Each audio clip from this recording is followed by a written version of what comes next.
الأنبياء والمرسلين وعلى آله وصحبه أجمعين وبارك بالله من الشيطان أسوة حسنة أعوذ بالله الشيطان الرجيم وصدق رسوله النبي الأمين الكريم والرؤوف الرحيم رہے گا وہی روزہ چرچا رہے گا رہے گا وہی روزہ چرچا رہے گا بڑے ساتھ ہو جان جل جان رہے زندہ ہے اللہ زندہ ہے اللہ میرے دشیان سے جھک جا جائے حضرت کرام بعد مجھے اس بات کا بڑے اچھے طریقے سے احساس ہے اتنا نوجوان لوگ کے اندر آپ چل کے آئے ہیں نعرے لگائے ہیں زور لگایا ہے نعرے بھی ہیں ذکر و خیر کیا ہے اور اوپر سے چیز ملاتی ہوئی دھوپ کے اندر آپ اس کے محبت کی آگ اندر اور اوپر سے دھوپ یہ سب کچھ مجھے اچھے طریقے سے معلوم ہے لیکن بات میری عربت کے اوپر قربان کہ جب جانیاں آتی ہیں یہ اور زیادہ مضبوط ہوتا ہے یہ اور زیادہ جماعت ہوتا ہے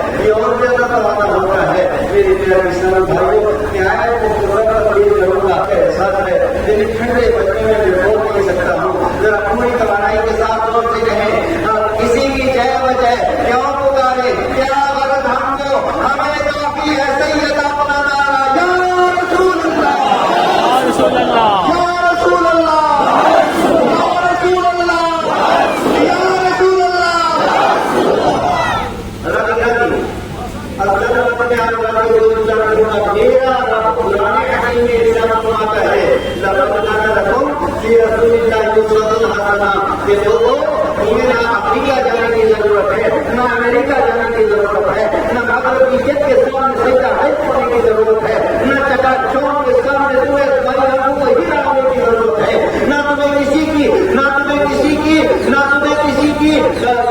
کسی طریقے کی زیادہ دوری کے اندر آنا ہے بلکہ تیری جو نبی پاک علیہ السلام کا جو نبی پاک علیہ السلام کی ذات مقدسہ حضور کی تعلیمات مطہرہ نبی پاک علیہ السلام کا اسوہ اللہ تبارک و تعالیٰ نے ہمارے لیے ایسا نمونہ بنایا ہے کہ دنیا و آخرت کی ساری کامیابیاں اللہ تبارک و تعالیٰ نے نبی کے قدم میں رکھی ہے نہیں بلکہ کونین کو نالین بنا کر کے حضور کے قدم میں ڈال دیا ہے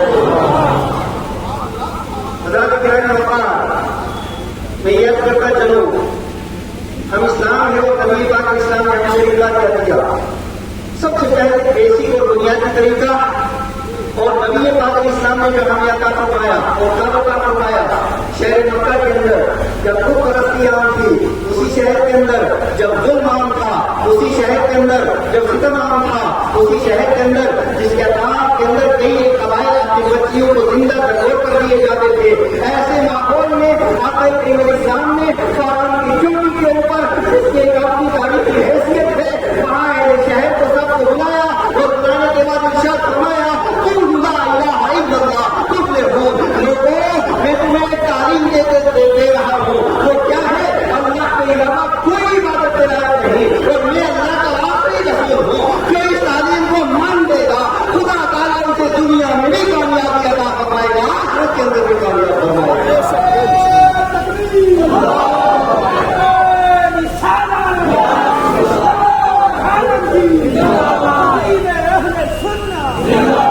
آپ تھوڑی سی توجہ حضرت گرامی ہم اس نبی کے ماننے والے ہیں جو باجرت ہیں ہم اس نبی کے ماننے والے ہیں جو باہمت ہیں ہم اس نبی کے ماننے والے ہیں جو حق زور ہیں ہم اس نبی کے ماننے والے ہیں جو سیلابوں کا رخ موڑنے والے ہیں ہم اس نبی کے ماننے والے ہیں جو طوفانوں کا رخ موڑنے والے ہیں ہم اس نبی کے ماننے والے ہیں جو تیروں سے نہیں ڈرتے ہیں جن کے سینے کے اندر صرف اللہ کا خوف ہے کائنات کا خوف نہیں یہی وجہ ہے جس کے دل کے اندر حضور کی محبت میں اللہ کا خوف ہوگا خدا تعالیٰ کائنات کو بے خوف کر دے گا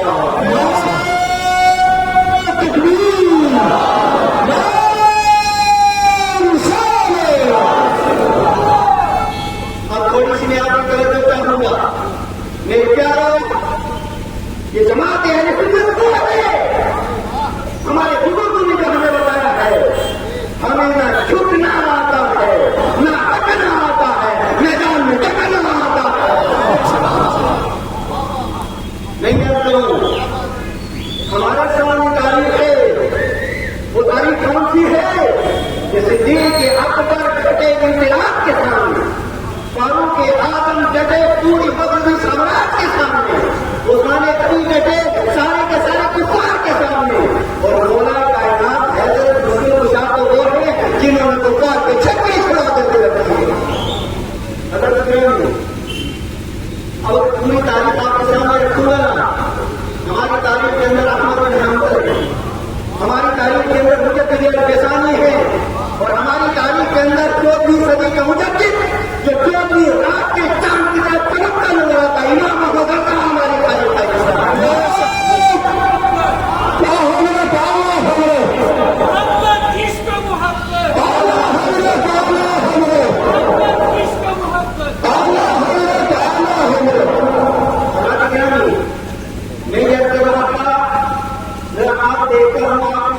ملتی ہے عقیدہ توحید ہماری اصلاح، عقیدہ توحید ہماری بنیاد، عقیدہ توحید ہمارا مرکز، عقیدہ توحید اسلام کا محور. یہ ایسا مرکز ہے، یہ ایسا محور ہے، یہ ایسی بنیاد ہے، یہ ایسی اساس ہے کہ اسلام کی ساری دنیا، ساری عبادت عقیدہ توحید جو ہے.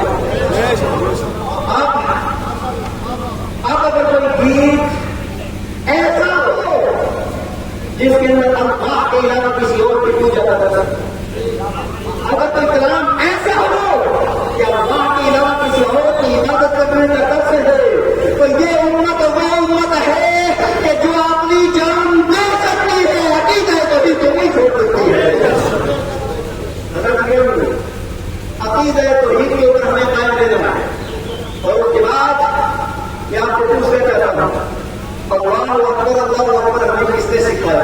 قرآن حکیم ہمیں کس نے دیا ہے؟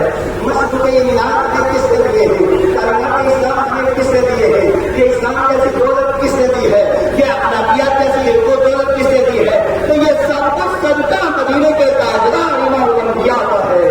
لہٰذا جس نبی نے ہمیں سب کچھ عطا کیا ہے اس کی ناموں کے اوپر پہنا دینا ہر مسلمان کے اوپر ہر وقت، ہر مسلمان کے اوپر ہر وقت ناموں سے رسالت کے اوپر پہلا دینا فرض ہے. ہر کام فرض ہے، ہر وقت فرض ہے، ہر لمحہ فرض ہے، ہر منٹ فرض ہے، ہر سیکنڈ فرض ہے. اور ناموں سے رسالت کے اوپر ہم پہلا دے کرتے رہیں گے. ہم اپنے نبی پاک کے ساتھ ہمارا تعلق. اب یہاں پہ رک کے بھی بات آپ سے شیئر کروں گا. آج بہت سے لوگ کہتے ہیں جہاد کی ضرورت ہے، اتفاق کی ضرورت ہے، ایک ہونے کی ضرورت ہے. ہم کہتے ہیں ہاں ایک ہونے کی ضرورت ہے.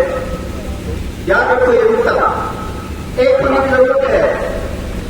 یہ ذرے سارے کے سارے ایک ہو جائیں تو پہاڑ بن جاتا ہے.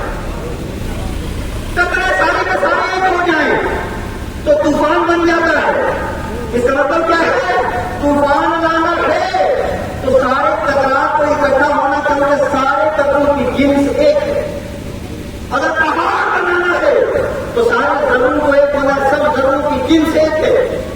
اب اگر قتل کو اور ضرور کو جوڑ دیا جائے نہ طوفان بنے گا نہ پہاڑ بنے گا، یہ دلدل بنے گی. ساری انسانیت اس کے اندر پھنس ہے.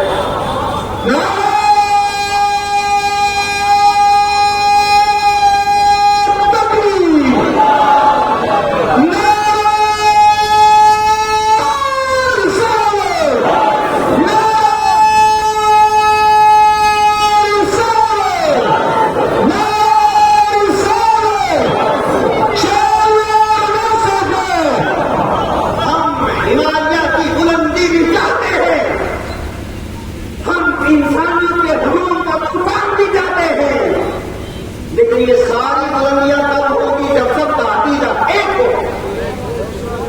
اگر عقیدے کے اندر خرابی ہو، ہم میراث شریف کو اپنے ایمان کا حصہ سمجھتے ہیں، ہم جھنڈا لگانا اپنے ایمان کا حصہ سمجھتے ہیں، ہم ڈائٹنگ ایمان کا حصہ سمجھتے ہیں. اس لیے کہ ان سب کا تعلق محبت رسول کے ساتھ ہے، اور محبت رسول عین ایمان، جان ایمان، اپنے ایمان ہے. اب جو آدمی اس کو بدلتے ہیں، جو آدمی اس کو سیکھتے ہیں، تو اس کا مطلب کیا ہے کہ یہ ملت اسلامیہ کے لیے، انسانیت کے لیے دل بنانے کی کوشش کرتا ہے. لہٰذا اتحاد ہو لیکن پہلے عقیدہ درست کرو. اور ہمارا کسی سے کوئی ذاتی اختلاف نہیں، کوئی اب کوئی آدمی آ کر کے نبی پاک کے خلاف بات کرے اسے کوئی اتحاد نہیں، کوئی صحابہ کے خلاف بات کرے کوئی اتحاد نہیں، کوئی گھر کے خلاف بات کرے کوئی اتحاد نہیں، کوئی قانونی کے خلاف بات کرے کوئی اتحاد نہیں، کوئی محدثین مفسرین فقہا کے خلاف بات کرے کوئی اتحاد نہیں۔ بس اتحاد یہ ہے مصطفیٰ کے غلام بن جاؤ، صحابہ کے غلام بن جاؤ، اہل بیت اطہار کے غلام بن جاؤ، اور قانونی کے غلام بن جاؤ، محدثین مفسرین فقہا کے غلام بن جاؤ، سارا اختلاف ختم ہو جائے گا، امت ایک پلیٹفارم کے اوپر آ جائے گا۔ میں یہ کر رہا تھا حضرت نبی پاک نے درس کیا ہے، طریقہ عطا فرمایا ہے، عقیدہ توحید اساس و بنیاد، ناموس رسالت کے اوپر پہلے غیر مقام پر، اور اس کے بعد میرے مصطفیٰ نے اسلام کو بناتے ہوئے استعمال کے معاملے کو بڑھانے والا بنانا کے لیے ہے۔ معلم مصطفیٰ نے مقدم کون ہے جس کو پڑھایا مصطفیٰ نے، حضور کے شاگرد کون ہے، نبی پاک علیہ السلام کے متعلم کون ہے، جن لوگوں نے حضور سے تعلیم حاصل کی، تو یہ تعلیم حاصل کرنے والے صدیق اکبر ہیں، فاروق اعظم ہیں، عثمان غنی ہیں، مولا علی ہیں، حضرت سعد ہیں، حضرت ابو ہریرہ ہیں، حضرت ابو ذر ہیں، صحابہ کی جماعت ہے۔ ان صحابہ کو پڑھانے والا مصطفیٰ ہے، اور ہم صحابہ کی عوام سے اگر اعتماد اٹھ جائے،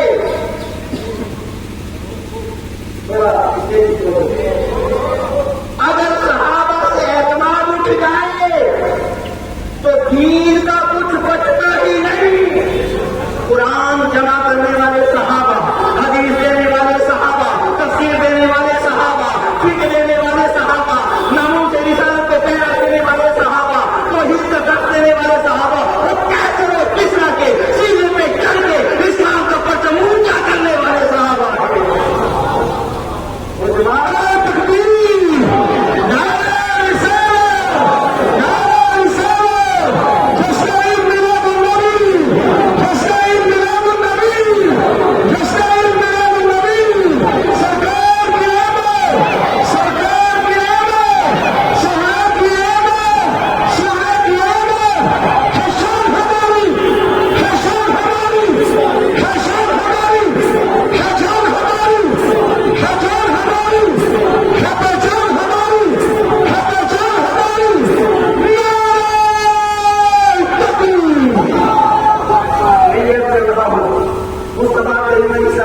وصیت کی نصیحت کی اس امت کو، آقا آپ کی نصیحت و وصیت کے اللہ کی اصحابی، او قیامت تک کی میری امت میرے صحابہ کے بارے میں اللہ سے ڈرتے رہنا۔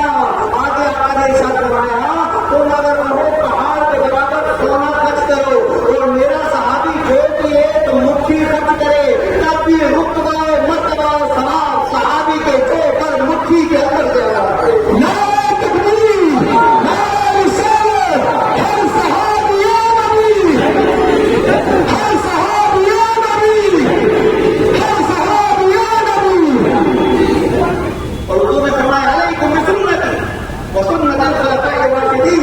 تمہارے اوپر میری سنت میرے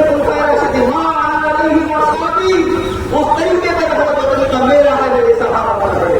اور اس کے بعد اہل بیت ہماری آنکھوں کا نور ہے، اہل بیت ہمارے دل کا سکون ہے، اہل بیت ہاتھ کی جوتیاں ہمارے سر کا تاج ہے۔ اہل بیت جتنے بھی ہیں اہل بیت کی قدر کرنی ہے۔ آپ نے ایسا فرمایا دو بھائی بدن جنہیں تمہارے درمیان سو رہا ہوں، جب تک ان کے ساتھ تمسک کرو گے، انہیں اپنے ہاتھ میں پکڑے رہو گے تو کامیاب و کامیاب رہو گے۔ ایک اللہ کا قرآن ہے اور دوسری میری اہل بیت کا حضرت آگے تھوڑا سا پڑھی، اور اس کے بعد دیکھو قرآن حکیم کو سمجھنا ہے تو مصطفیٰ کی احادیث مبارکہ کی ضرورت ہے، اور احادیث مبارکہ کو اگر سمجھنا ہے تو امام اعظم ابو حنیفہ کے فہم کی ضرورت ہے، امام شافعی کی عقل کی ضرورت ہے، امام مالک کی شعور کی ضرورت ہے، امام شافعی کی فقاہت کی ضرورت ہے۔ یعنی میں اربا جس کے اوپر سارے امت کا ایمان ہے، اور اس سے جو باہر چلا گیا تو من شبہ شبہ فی النار، کبھی بھی اسے رکھا کر کے اپنی دل میں گر لہٰذا جب سارے کے سارے عقیدے کے جادو سے بچنا ہے تو آج میں اربا کی جناب میں آنا پڑے گا اور محققین کرام کی بارگاہ میں آنا پڑے گا۔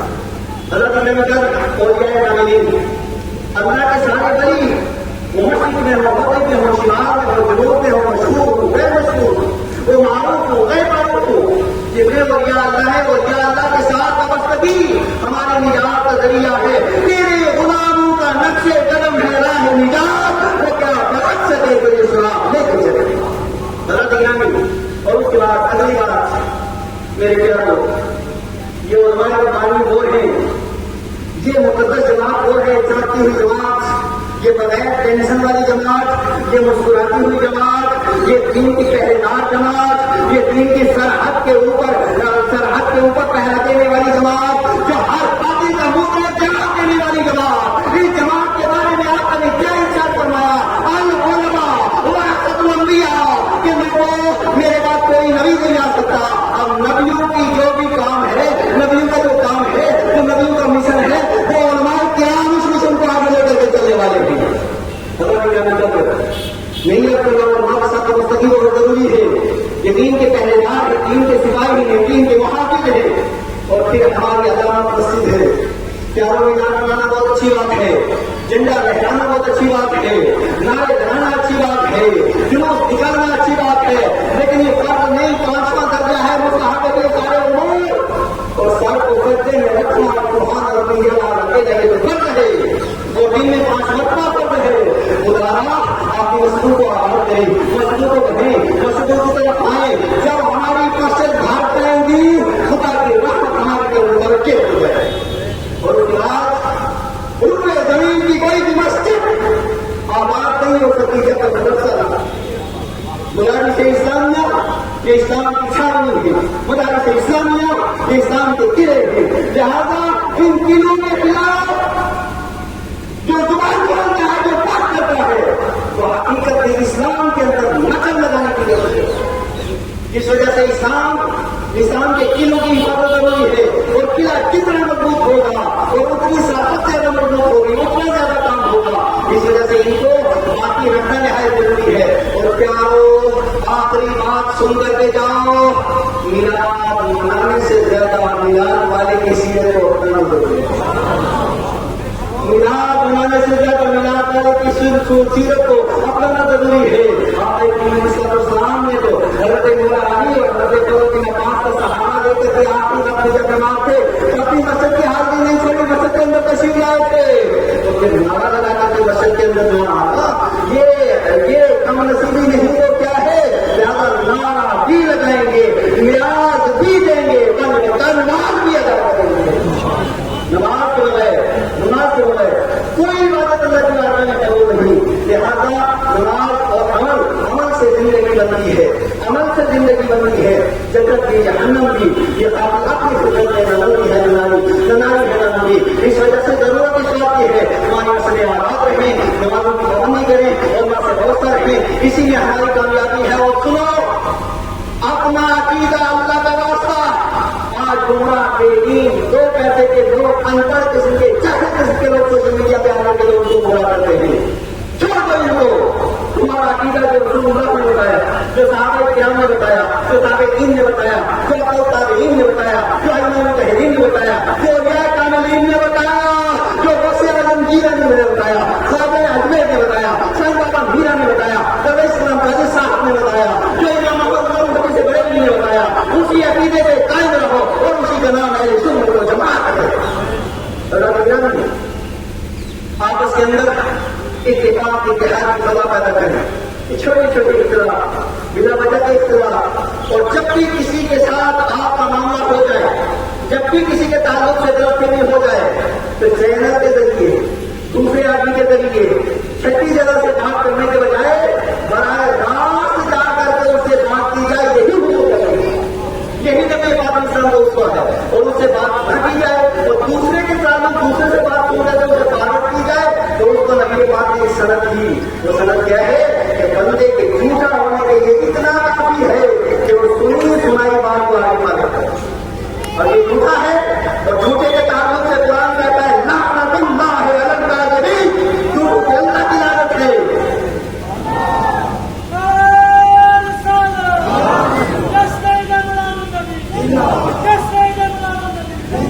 اور سنو، جماعت سنت وہ ہے جس کی جڑیں 7ویں زمین میں ہے اور جس کی شاخیں 7واں آسمان میں.